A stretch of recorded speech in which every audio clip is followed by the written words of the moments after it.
level 2 of the cool down, the movement routine stays exactly the same, however we encourage a greater awareness of alignment through the body and deepening the stretch.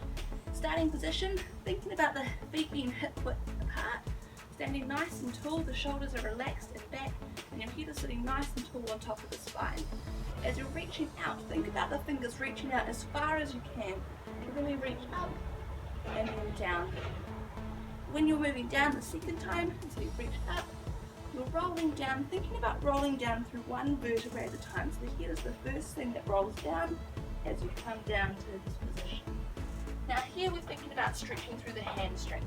So you can start off with bent knees if it's a little bit tricky.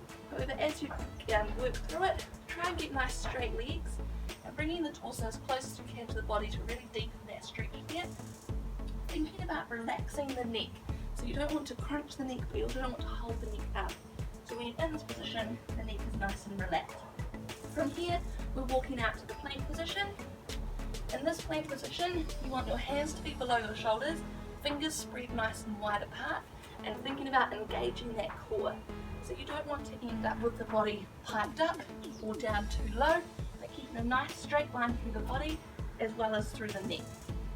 The next thing, we're moving down to the ground, thinking about keeping the elbows in line, brushing across the body.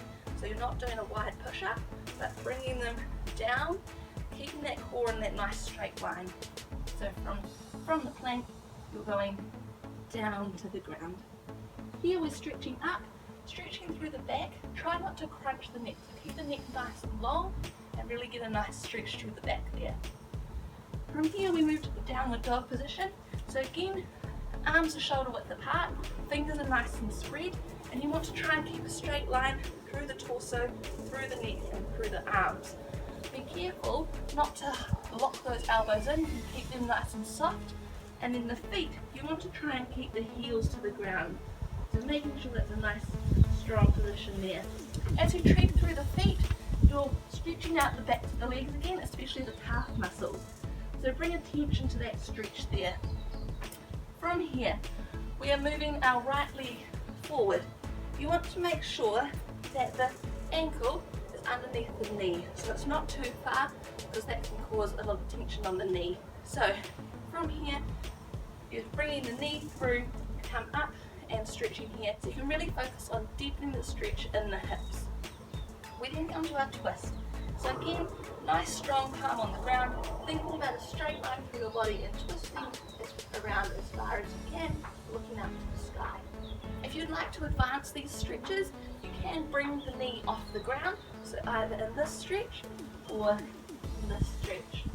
Now depending on where we're going, if it's part way through and we're coming to standing, you're just reversing that roll down.